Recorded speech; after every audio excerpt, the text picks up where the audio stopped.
This is how you make Panda Express orange chicken and chow mein. What got mashed with meat? Oil, garlic, cabbage, celery, onion. We add our chow mein noodles in.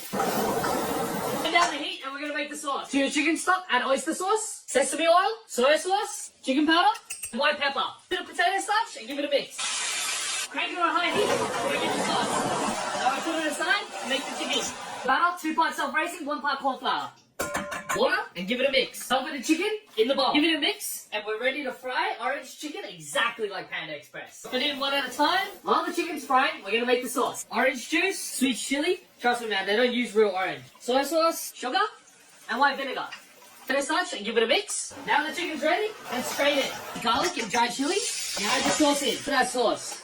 Woo! Chicken back in the wok. Give it a quick toss. And we're ready to serve. Chow mein, the double orange chicken.